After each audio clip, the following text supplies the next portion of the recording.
और ये ज़्यादा से ज़्यादा बुद्धिजीवी बनते हैं, अकलमंद बन रहे हैं बहुत ज़्यादा कि भाई हमारा कहीं भी हवा चल रही है तो सबको साइड मारो, लात मार दो। तो साथ चलने वालों के साथ जब बुरी हालत करेंगे तो इनका भी तो और बुरी स्थिति होगी। और यही हालत हुई कि वहाँ लोग जो है रुष्ट हो गए, इनके पास वोट ही नहीं कोई बचा। तो केजरीवाल का क्या था वहाँ पे? केजरीवाल का क्यों नहीं था भाई? कितनी सीटों पे केजरीवाल ने फाइट दी है आप देखो ना। अगर केजरीवाल के साथ गठबंधन कर लिया होता 5-10 सीटों पे जो मांग रहे थे तो आज 15-20 सीटों का फायदा मिला होता कांग्रेस को। 2% से भी कम वोट लाई। भाई सीधे 35 सीटों का नुकसान हुआ है अखिलेश को टिकट ना देके, अखिलेश के साथ गठबंधन ना करके और केजरीवाल के साथ 35 सीटों का कांग्रेस को नुकसान हुआ है। और ये 35 सीटों को आप सोचे नहीं चाहती नहीं होगी कि मुस्लिम यादव वोट खराब करे। क्यों? अखिलेश को नहीं दिया। नहीं, अखिलेश को क्यों नहीं दिया भाई? देना चाहिए था, नहीं दिया। तो उसको हालात देख रहे हो कितने बुरे हालात हैं। कांग्रेस की स्थिति जो आ सकती थी सत्ता में उसकी हवा थी, और इनका वोट अगर इकट्ठा हो जाता तो मुझे लगता है 90 की 90 सीट कांग्रेस के पक्ष में गिर जाती।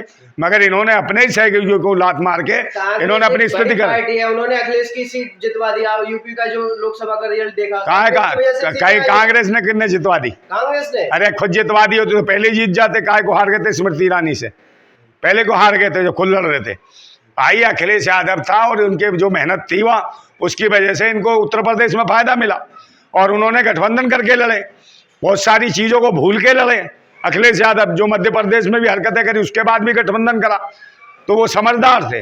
यही वजह थी कि भाई उत्तर प्रदेश में जो गिराव बढ़ गया लोकसभा सीटों पे, कांग्रेस की वजह से इतना वोट पड़ा। कांग्रेस का कुछ नहीं है। कांग्रेस क्या कुछ नहीं है, ये डायलॉग डिलीवरी होती है। कैसे बोल रहे? कुछ नहीं है। कांग्रेस तो देश है। कहाँ देश है? कांग्रेस को लोग हाँ कांग्रेस, तो देश है। हाँ कांग्रेस किसी रेस में नहीं है, वो फिल्म खत्म हो गई है उसकी। हाँ साइकिल भी चलती तो कुछ तो चलता, ये तो पैदल कब तक भागेगी, इसकी कोई रेस नहीं रही है। अरे भाई राहुल गांधी को खुद धमकियां दे रहे हैं, आंख से जलाने की, जिंदा जलाने की, जुबान काटने की, तो कांग्रेस का मर गई। भाई इनका खुद राष्ट्रीय अध्यक्ष ऐसा था, हरियाणा चुनाव में जा रहा था और कहीं मंच में चढ़ नहीं पा रहा था, गिर गया, कई जगह तो बेहोश गिर गया। तो ऐसे ऐसे तो अध्यक्ष लाए। उनसे ज्यादा कोई अरे भाई डमी अध्यक्ष लाएंगे तो ये हालत होगी। अरे उनसे ज्यादा कोई पैदल चला है क्या? किन क्या इससे? राहुल गांधी। अरे पैदल क्या चला? कहाँ पे काम करा भाई?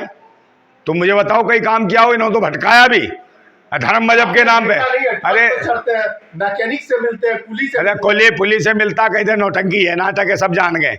पुलिस से मिल, मच्छरों से मिल, कीड़े मकोड़ों से मिल, वायरस वाले कीड़ों से मिल, डेंगू से मिल, किससे मिलेगा? मिल के डेंगू से मिलते हैं, ये कोरोना से मिलते हैं, ये मलेरिया वाले से मिलते हैं।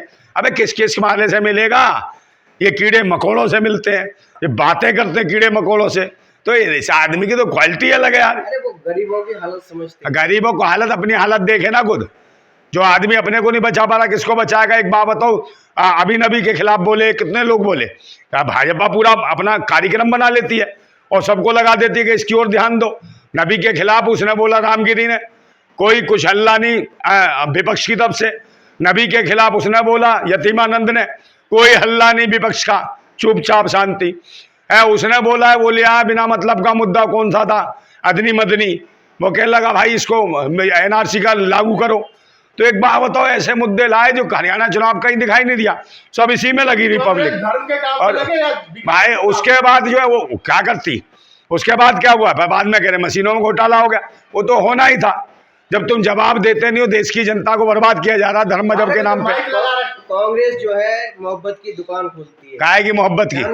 धर्मों में नहीं। अबे तो हिमाचल में मोहब्बत, भाई हिमाचल में कहाँ मोहब्बत गई थी इसकी? खुद बोलते हैं हिमाचल में कहाँ गई? जब मस्जिद के बाहर, जब शिमला मस्जिद के बाहर हनुमान चालीसा पढ़ रहे थे वह पाखंडी, तब कांग्रेस क्यों नहीं बोली? भाई उनकी सरकार थी वहाँ, है मारते पिछवाड़े पे लात क्यों खाए? भाई माहौल खराब करा ना।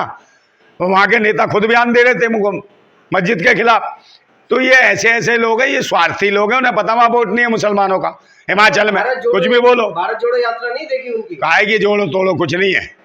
तोड़ा किसने? भारत जो जोड़ रहा है।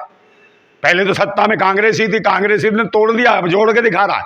ये कोई खिलौना है भारत? कि खिलौना टूट गया कि यहाँ का पुर्जा यहाँ लगा देगा?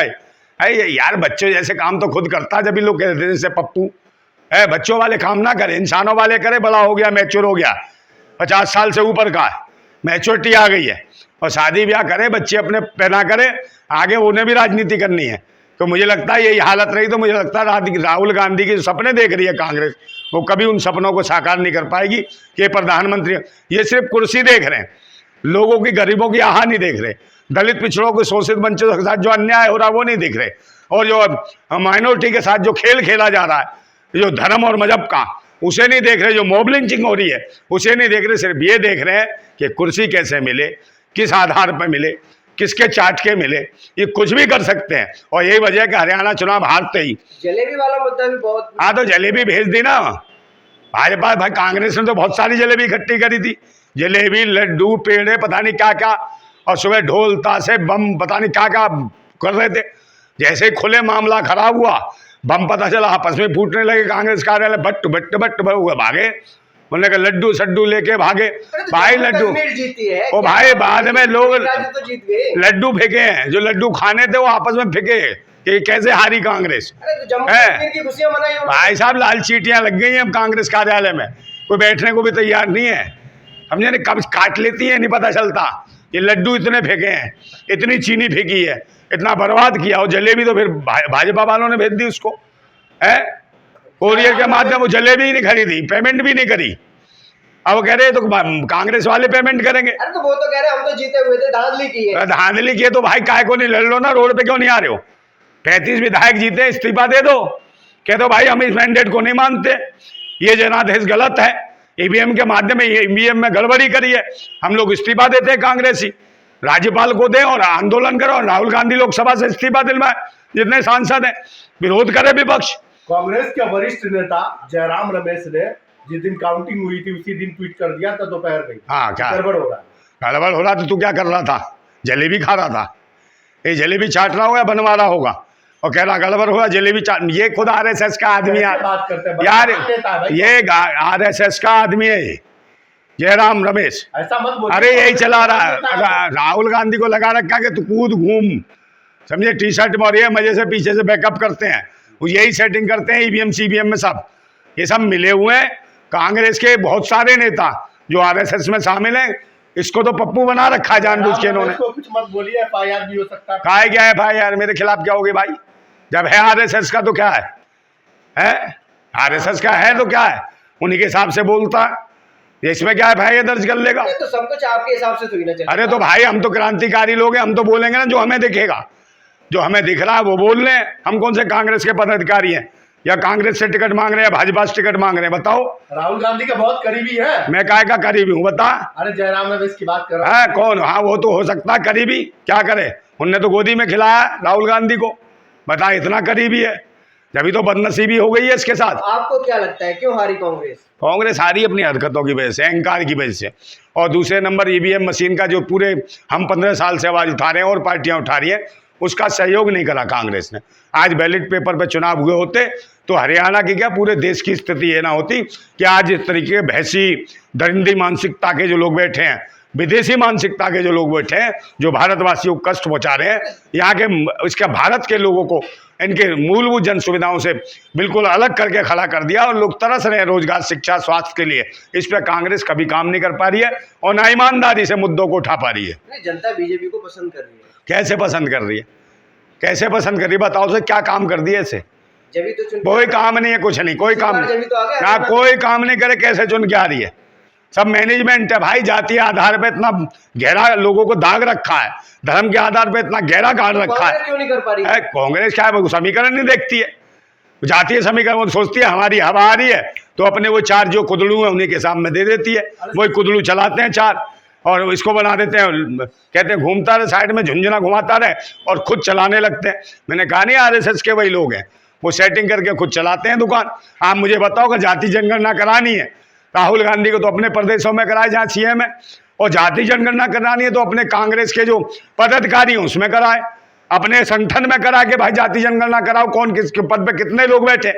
ईमानदारी से नहीं करेगा, मगर अंदर देखे हुए तो वही बैठे हैं जिनका विरोध की बात करते हैं। चाट तो तुम ही रहे हो, तुम ही 70 सालों से चाटते रहे हो दलित, शोषित, वंचितों, पिछड़ों का और माइनॉरिटी का, तुमने चाटा 70 साल से, और आप चिल्लाते हो कि तुम करोगे जाति। अबे पहले संगठन में सही करो, संगठन में पद दो इनको, दलित पिछड़ों को, है ढंग के उन्होंने पद नहीं दे रखे। एक को रखा तो ये दलित है, वो भी क्या है, बेहोश हो गिर जाता, चाहिए इन्हें गुलाम छाटूकार। अरे कोई क्रांतिकारी आए ना, हमारी तरह देखो, बैठा के देख, बना हमें अध्यक्ष कांग्रेस का, तो ये बताते कैसे चलाते हैं पार्टी, है फालतू के बकवास, क्रांतिकारियों से भटती है सबकी। है हम कुछ बोलेंगे तो हमारे पीछे पड़ जाएंगे। है ये कांग्रेसी, और सही बात है, वो कहते हैं पप्पू, एक पप्पू है, दूसरे ने चप्पू पकड़ रखा, वो नाहिया चला रहा भारत की, जहां मर्जी डुबो देगा भारत को।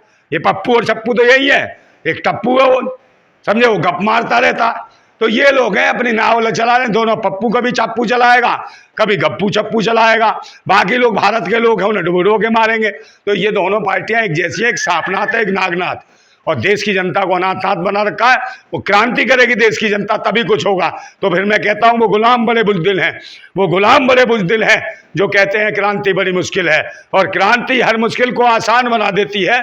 तानाशाह कितना भी मजबूत हो उसे खाक में मिला देती है। और वक्त आने पर देख लेना क्या होगा।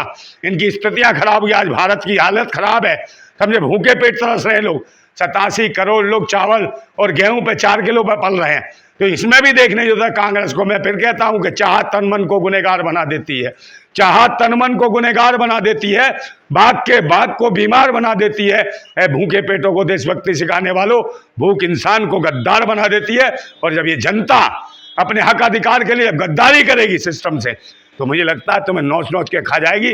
वो भाजपा और कांग्रेस के भेड़ियों, बचो, भारत के हित में सोचो, भारतवासियों के हित में सोचो, लोकतंत्र मजबूत करो, संविधान मजबूत करो, इस देश को बचाओ। जिंदाबाद भारत।